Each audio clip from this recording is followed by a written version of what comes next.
for joining us on this K-Learn Quick Connect. I'm Deanne Conrad, and this is Sue McAdare. She's the elementary curriculum coordinator for our district, and we wanted to give some information to parents about a change that they're going to be seeing regarding the report cards. Sure.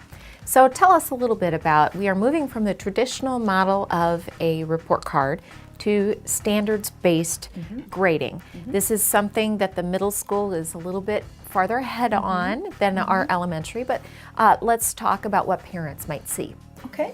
You know, we're moving, like you said, moving toward the standards base, and actually we're not exactly quite there yet, but we're working towards really giving teachers and giving parents an idea of exactly what their children know and understand in any given area.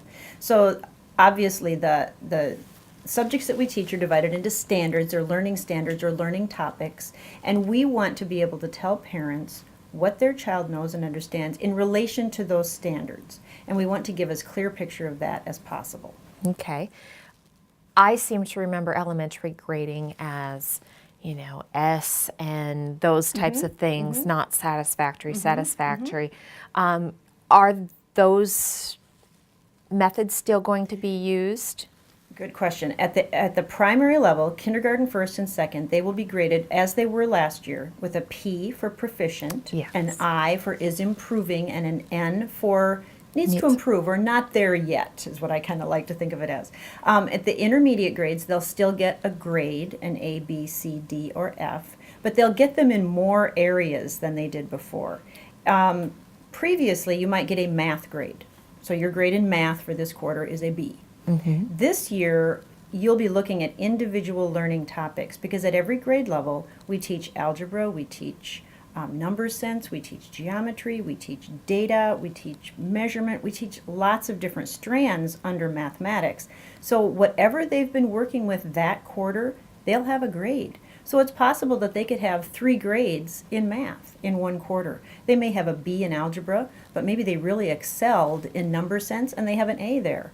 And maybe they just started working in geometry and they're just getting started, so maybe they're not quite there yet. They might even have a C. But those grades are going to continue building throughout the year. So at the end of the year, we believe that you'll have a very clear picture of what kids know and understand in each of those strands, as opposed to just math. Okay, so it's a deeper level of understanding for the parent. That's what we're hoping. And it also provides a deeper level of understanding for teachers to determine where there might be gaps in instruction, or whether in just what the student might be able to comprehend at that level. Teachers are finding it's a challenge to grade in this way, because they really are diving into deep understanding of what the child knows and understands. And they're also looking just at mastery. So rather than, for example, grading everything that the child does from the very beginning of the quarter all the way to the end of that quarter, they're really looking at what is the evidence of mastery. What shows that I've really mastered this topic. I like to compare it to those of us who drive. When we first learned to drive, we wouldn't have wanted the driver's license inspector to be sitting next to us when we first started driving in that parking lot. Right. We don't want that score where we hit the curbs to be anywhere near our actual score. We want to be judged upon our ability now to drive a car, because we can do it now. And so that's the basis upon which we got our driver's license, not on an average of everything that we did along the way. Right. So that's another, maybe a shift, because we're going to see true mastery of where they are. Now, that doesn't mean that every single child will reach mastery at the same time or at the same level.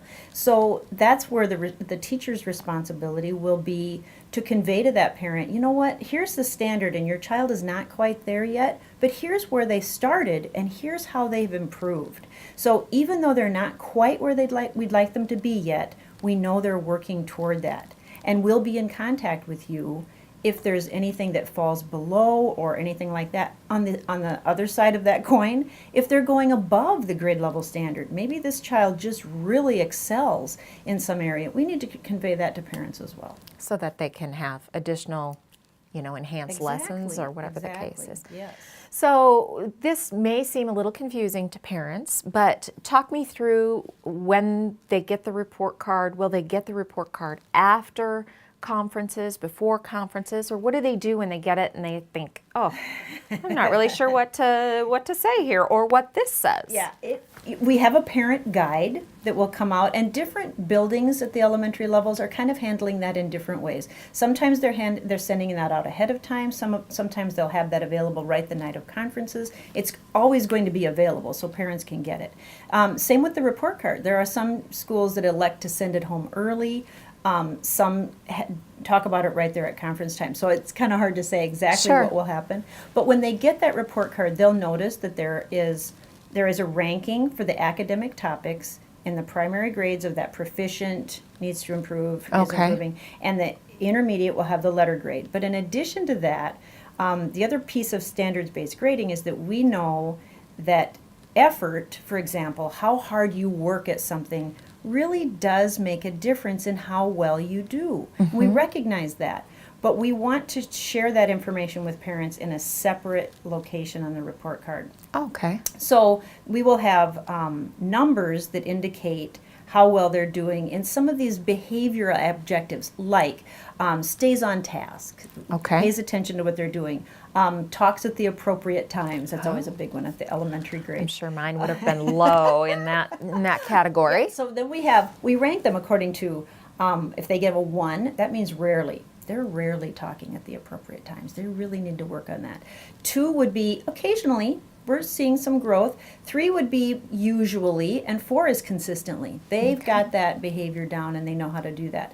But we're not letting that information influence what they know about that standard. About That's the most topic. important part. Exactly. Right. So if maybe I can master everything that I need to know about algebra and get an A in algebra, even though I do have this annoying behavior of talking all the time during class. So I don't want that talking all the time to cause the teacher to lower my grade because he Right. needs to behave. We're going to report that to parent because it is important and it does influence what they're able to do. But we want to report that separately. In a separate. So we're kind of trying to kind of separate out all aspects of learning and make sure that we're reporting things more in little small pieces rather than just one. General, Exactly. sort of, here's Yeah. your grade. Right. Okay. Yeah. So parents are really going to have to practice patience with this Yeah. and know that, this is not, while we are cutting edge in a lot of things, this is kind of the direction Yeah. things are going, and Yes. it's meant to give more information to families. It is. So that they can support their learners in whatever way. And the teachers are always there, anxious to talk about what their child knows and understands. We've found that teachers are spending lots of time talking with each other about what their students know and understand. And really, we believe this will give a much more clear picture to parents about what their kids can do. Okay, so a little change, but be prepared for it. Ask questions when you get those report cards and you're not sure exactly what it says. Right. And know that we'll support parents, and we hope that you will support your students also at home. Thanks so much for joining us on this K-Learn Quick Connect.